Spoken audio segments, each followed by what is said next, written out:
Bonjour, je m'appelle Randall Alberts, premier vice-président et responsable de la distribution dans l'Est du Canada pour Gestion mondiale d'actifs CI. Les investisseurs canadiens veulent avoir accès aux actions américaines et aux titres à revenus fixes américains à partir de leur FNB canadienne. Tout d'abord, les FNB canadiennes offrent certains avantages par rapport aux FNB américains pour les investisseurs canadiens en évitant l'impôt successoral américain et le formulaire T1135, le bilan de vérification de revenus étrangers. Deuxièmement, et ce qui est encore plus important, c'est l'occasion d'investissement. Les actions américaines représentent environ 42 % des marchés financiers mondiaux, tandis que le Canada ne représente qu'environ 3 %. Les États-Unis possèdent également la plus grande marché obligataire du monde, évaluée à plus de 50 000 milliards.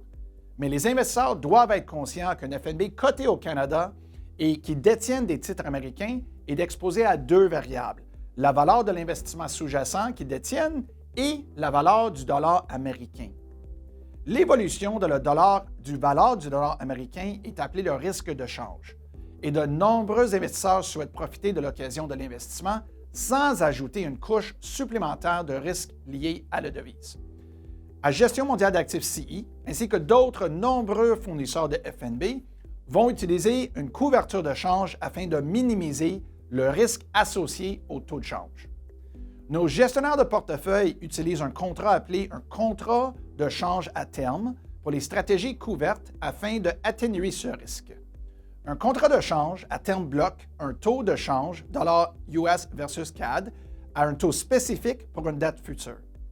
Si un FNB détient un titre et que l'exposition au risque de change est entièrement couvert, l'investisseur participera uniquement au rendement de l'investissement sous-jacent.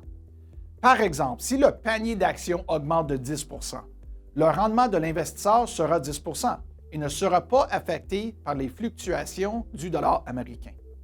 Mais certains investisseurs peuvent vouloir assumer le risque de change.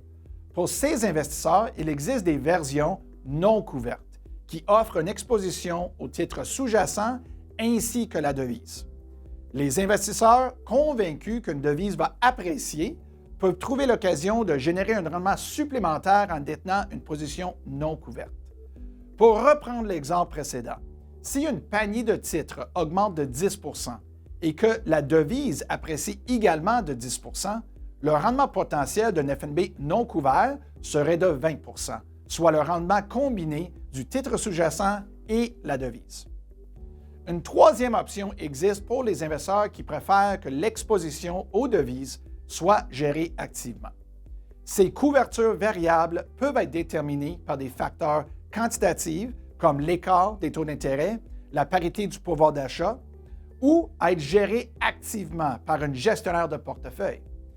Les options de couverture variable offrent une solution aux investisseurs qui ne souhaitent pas avoir à prendre une décision sur les devises et qui choisissent d'être entièrement couverts ou non couverts. L'objectif de la couverture variable dans les FNB est de réduire le risque ou d'augmenter le rendement par rapport aux autres options de couverture. D'autres investisseurs peuvent disposer de liquidités américaines, notamment les touristes hivernants et tous ceux qui ont des dépenses courantes aux États-Unis. Pour ces investisseurs, de nombreux fournisseurs de FNB, donc CI, proposent des FNB en dollars américains. Ces FNB se négocient à la Bourse de Toronto en dollars américains et, dans de nombreux cas, versent une distribution en dollars américains. En plus de l'avantage lié au flux de trésorerie, les investisseurs dans la part en dollars américains peuvent bénéficier des avantages fiscaux et successoraux utiles associés aux fiducies canadiennes qui sont évaluées en dollars américains et versent un revenu en dollars américains. Étant donné que les options en dollars américains détiennent des titres américains et qu'elles sont négociées en dollars américains, les investisseurs n'ont pas besoin de couverture.